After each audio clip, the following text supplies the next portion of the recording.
Voici Paul, et sa chaîne YouTube s'appelle Paul aux Philippines. Nouveau truc de vieux chien. Je mettrai un lien vers sa vidéo dans la description ci-dessous.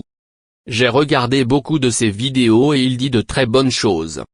Dans cette vidéo, Paul explique ce qu'un homme moyen attend de la vie. Et c'est aussi ce que souhaitent beaucoup de femmes. Je vais le laisser raconter son histoire. Cependant, Paul ne parle pas de ce qui l'a poussé à épouser sa première femme. Ce n'était pas la bonne personne. Je ne pense pas que Paul réalise ce qui l'a poussé à l'épouser. Je n'ai pas dit pourquoi. J'ai dit quoi. Pourquoi et quoi ne sont pas les mêmes choses. Mais c'est la même raison pour laquelle de nombreux hommes épousent la mauvaise personne. Je vous expliquerai après que vous ayez entendu ce qu'il a à dire. J'ai eu une expérience très dysfonctionnelle et inconfortable. Et une enfance quelque peu douloureuse. Je vous épargne les détails. Mais dire que c'était moche, c'est à peu près le cas. Et je pense qu'à mesure que j'en suis sorti, évidemment. Et je me suis lancé seul dans la vingtaine et la trentaine. Ce que j'ai vraiment décidé que je voulais, c'était une seconde chance d'avoir une maison remplie de laideur, une absence de dissension, de stress et de bouleversements constants. Et marcher sur des épingles, des aiguilles ou des coquilles d'œufs. Et j'ai juste vraiment dit tu sais quoi. Je veux juste avoir une vie normale. Je veux juste avoir une petite maison quelque part avec une bonne femme. Et peut-être des enfants et quelques chiens. Et il n'est pas nécessaire que ce soit un style de vie millionnaire. Mais j'aimerais avoir un bon travail. Et j'aimerais pouvoir subvenir aux besoins de la famille. Et puis quand je rentre à la maison, j'aime que ce soit joyeux. J'aimerais qu'il soit heureux. J'aimerais qu'il y ait une compagnie entre moi et ma femme ou un proche. Nous nous soutenions mutuellement. Nous avions les mêmes objectifs. Nous avions les mêmes envies. Est-ce qu'on va s'entendre tout le temps? Non. Est-ce qu'il va y avoir des hauts et des bas? Oui. Mais nous les passerons en revue ensemble. Et j'espère trouver quelqu'un qui puisse rire du problème ou au moins sourire et le supporter. Et ne pas nous laisser entraîner jusqu'au bout. Il suffit de s'en sortir. Faisons de notre mieux pour être reconnaissants de ce que nous avons. Et là encore, essayez simplement d'avoir une attitude légère dans toute la maison. Eh bien, cela ne s'est pas produit. Je me suis marié, c'était de retour à enfance 101. Nous étions à couteau tiré. Et toute cette laideur se produisait. Je ne vais pas vous ennuyer avec tous les détails de Gorille. Vous connaissez le refrain. Ces jours étaient révolus et puis est venu le temps pour moi de prendre ma retraite. Et je suis allé aux Philippines parce que c'était l'option la plus viable pour moi financièrement. Encore une fois, je ne vais pas vous ennuyer avec les choses que j'ai dites dans les vidéos précédentes. Croyez-moi sur parole. C'était la voie à suivre si je ne voulais plus travailler. Et je ne l'ai pas fait. Alors que je regarde autour de moi aujourd'hui. Me voici. Et je vis dans ma petite maison. Et j'ai ma femme. Mon partenaire de vie. Et j'ai même 2 petits chiens. Pas d'enfants. Et la différence entre l'enfance et le mariage, c'est que c'est une maison vraiment remplie de rire et de bons moments. Et il y a très peu de conflits entre moi et ma femme. Donc je ne peux pas dire que déménager ici aux Philippines. Même si j'ai atteint mes objectifs économiques. Et j'ai atteint certaines des limites que je m'étais fixées. J'ai eu le bonus du contentement. Le bonheur et la joie dont j'avais toujours rêvé. Donc en fin de compte, je n'ai jamais vraiment changé. J'ai l'impression que j'ai enfin bouclé la boucle vers ce que j'avais toujours voulu. Dans les années 1970. C'est la rue où j'ai grandi et elle est toute noire. En fait, cette ville s'appelle Park Forest et c'est une ville entièrement noire aux États-Unis. Il est situé à environ 30 miles au sud de Chicago. C'est dans cette rue que j'ai grandi et il y a toutes les maisons construites sur mesure. Mais le reste de Park Forest compte principalement des maisons de démarrage de 3 chambres et une salle de bain. La dernière fois que j'ai vérifié, c'était il y a environ 10 ans, les premières maisons coûtaient entre 30 000 et 50 000 $ américains.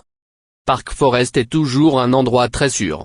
Et dans les années 1970, c'était si sûr que les gens partaient en vacances pendant 2 semaines et laissaient les portes déverrouillées et les fenêtres ouvertes. Passons maintenant à ce que Paul a dit dans la vidéo. Paul a déclaré qu'il avait grandi dans un foyer dysfonctionnel ou violent. C'est courant pour de nombreuses personnes aux États-Unis. Et comme avec Paul, lorsque de nombreux hommes deviennent adultes, ils ne cherchent pas à devenir riches ou célèbres.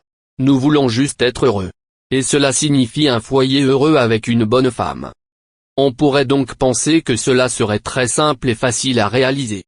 Alors pourquoi beaucoup d'hommes épousent-ils la mauvaise femme?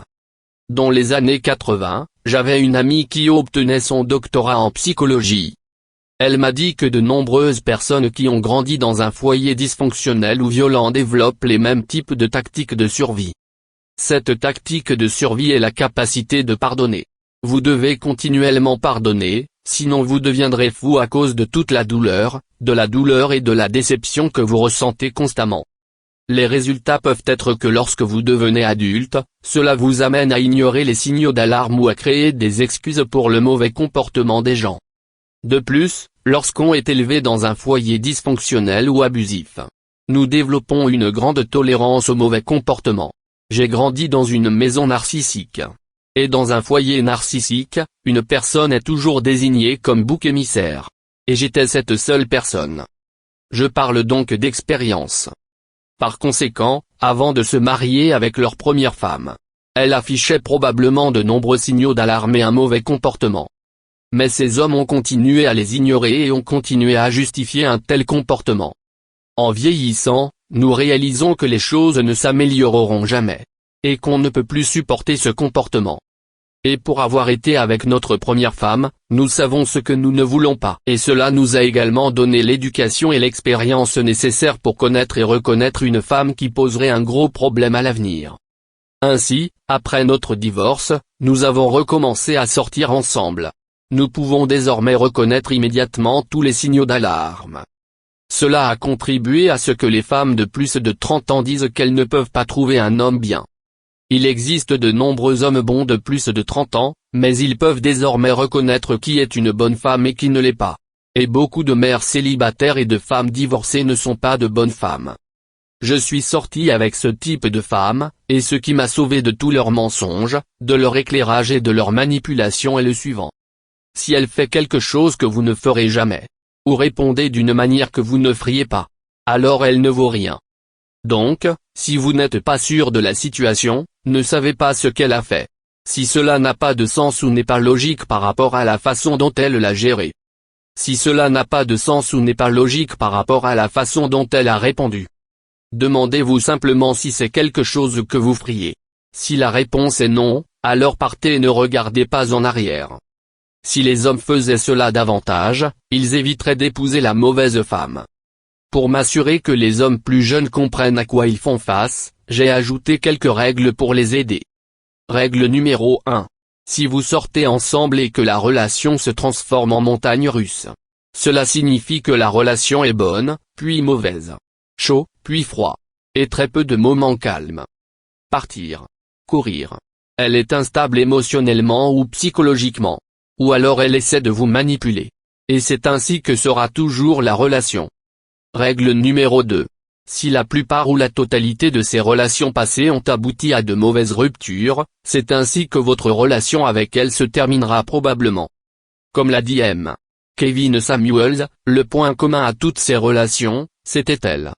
Et parce que la plupart des gens ne passent pas d'une mauvaise relation à une autre, cela indique que c'est elle qui est le problème. Règle numéro 3. On dit que les femmes se disputent avec leurs émotions. Ce n'est pas vrai. Ils sont allés au lycée. Ils sont allés à l'université. Ils savent penser logiquement. Nous devons penser logiquement chaque jour pour vivre. Travailler. Pour occuper un emploi. Si ces arguments n'ont pas de sens ou si vous pensez qu'elles vous trompent, alors c'est ainsi que sera toujours la relation. Nous faisons tous des erreurs. Nous avons tous dit et fait des choses stupides, et nous recommencerons à l'avenir. Cela m'amène à la règle numéro 4. Combien d'erreurs ou d'accidents une personne peut-elle commettre avant de réaliser que c'est intentionnel et délibéré? Une de mes ex-petites amies dirait qu'elle est tout simplement naïve. Ce qu'elle essayait de faire, c'était d'avoir une excuse pour avoir fait quelque chose de mal. De cette façon, ce ne serait peut-être pas si grave et nous pourrions surmonter ce qu'elle a fait. Ainsi, elle tentait de créer une justification toute faite pour son mauvais comportement. Comme si j'étais naïf. Je ne comprenais pas. Je ne savais pas ce que je faisais. Je ne savais pas à quoi je pensais. J'étais ivre. J'étais défoncé ou défoncé. L'une des astuces que les gens utilisent est de faire de bonnes choses pour vous, puis de faire des choses vraiment horribles, vous gardant ainsi en déséquilibre, vous faisant ne pas réaliser qu'ils sont vraiment vos ennemis. Cela m'amène à la règle numéro 5. Comme je l'ai déjà dit, les gens font des erreurs. Et nous avons tous dit et fait des choses stupides. Cependant, l'erreur commise par l'autre personne est-elle naturelle? Est-ce quelque chose que vous auriez pu faire vous-même? Mais le plus important, c'est ce qu'ils font après. C'est la façon dont ils le gèrent, quelque chose comme la façon dont vous le géreriez. Est-ce qu'ils mentent à d'autres personnes? Lorsque les gens mentent sur ce qu'ils ont fait, ils admettent qu'ils savent que ce qu'ils ont fait était mal. S'ils ont fait quelque chose de bien ou de bien, cela ne les dérange pas de dire toute la vérité aux autres. Ils veulent généralement que les autres le sachent. Mais lorsqu'ils font quelque chose de mal, ils ne veulent pas que quiconque connaisse la vérité.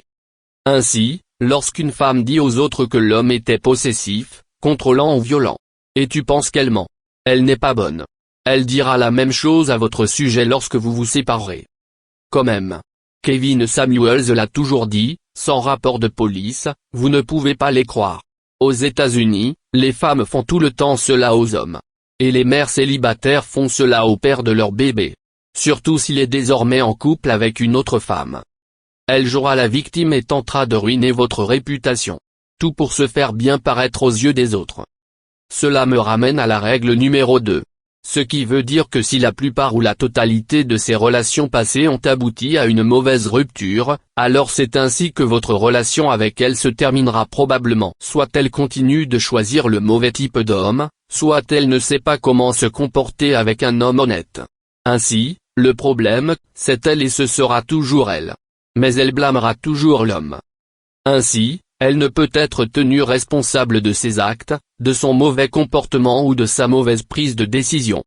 Vous constatez que beaucoup de ces types de femmes ont été élevées par des mères célibataires, par des femmes divorcées amèrement ou dans un foyer narcissique. Et ceux qui ont grandi dans un foyer narcissique étaient l'enfant en or du foyer. Encore une chose. Aux États-Unis, j'ai entendu dire que le taux de divorce parmi les lesbiennes était de 74%. Et des lesbiennes que j'ai connues autrefois. Je le crois. Cela indique que la plupart du temps, le problème ne vient pas de l'homme.